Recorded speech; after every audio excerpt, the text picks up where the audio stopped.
History Channel, no, Discovery and National Geographic both had 2012 specials the same night as SyFy did. We had the higher numbers, by the way. Our special beat them out hands down in terms of ratings. The all-important point about television, of course.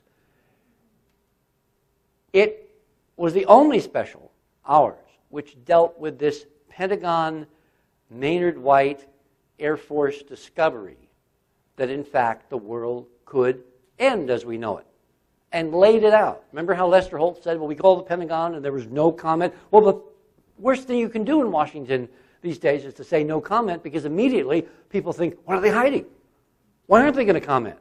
They didn't say, oh, it's nonsense or it's crazy. They basically said no comment, which preserves the option for finding a memo at some point saying, oh, yeah, we really did do this and we looked at that. The way the game in Washington is played. So I believe our special, which was my highest hope, actually reached to the highest levels of government, and the response the next morning was a NASA website. This, by the way, is what the NASA website looks like. You can actually go to this. And it says things like, oh, 2012, beginning of the end, or why the world won't end, et cetera, et cetera, et cetera. It has elevated this to a level of official discussion.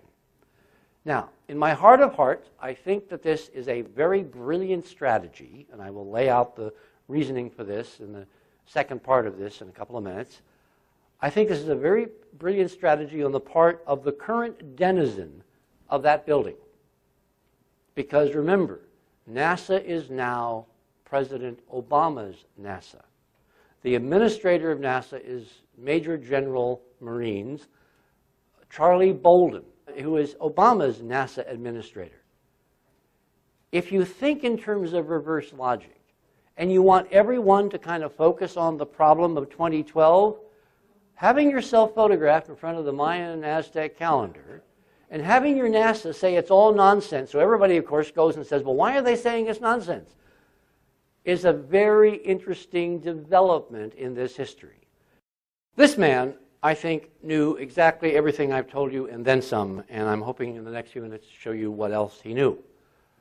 Because we find this man, who is now the occupant of the Oval Office, looking at this picture of that man. And it is my firm belief that the presidency of Barack Obama is Kennedy Part 2. And one of my key reasons for saying that is that one of Barack Obama's quiet, intimate counselors is, in fact, Ted Sorensen, who was the alter ego of John Kennedy and wrote those brilliant speeches. And Kennedy over and over again admitted that basically he and Ted were brothers, you know, separated at birth or something, and that it was almost cosmic how they came together and they created what they created in the brief time that the Kennedy administration was in operation. Kennedy chose as his vice presidential running mate Lyndon Johnson, a figure which will play a larger role as we get toward the end of this story. And he exemplified, Kennedy did, an inordinate interest in things celestial. What we find is a real paradox in the record. We find repeated statements that he doesn't care about space, he doesn't care about going to the moon, he doesn't care about this, doesn't care about that. And yet everything he does amplifies and exaggerates and accelerates humankind's movement into the cosmos and the acquisition of crucial celestial information, which goes far and above the standard Cold War paradigm of the time or any of the historical records. I do not think the real record, the real understanding of the interest of this man in, this is John Glenn and him looking into John's Mercury 7 spacecraft.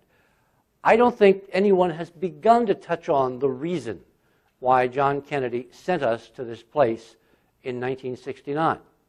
Why in 1961, on May 25th, he stood in the well of the House of Representatives in Washington to a joint session of Congress and enunciated the Apollo project and used language that I find very interesting.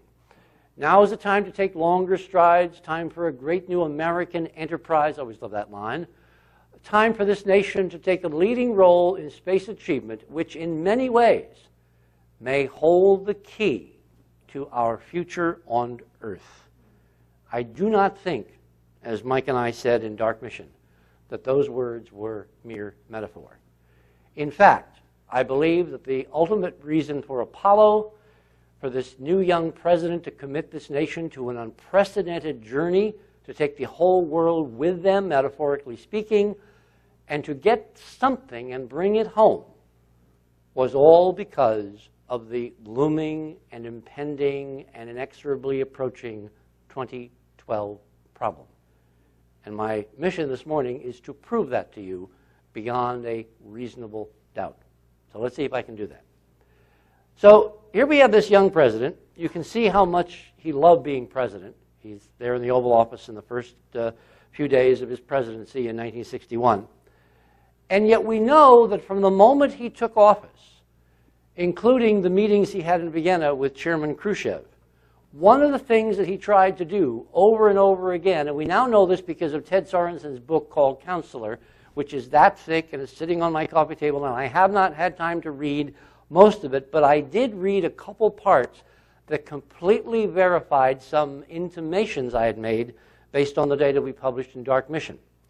It turns out that he, Kennedy, and Khrushchev struck up a secret dialogue that lasted his entire presidency. Remember, these are two men who control nuclear stockpiles, which either one can incinerate the world. And they came within a whisker of doing so during the October missile crisis in 1962.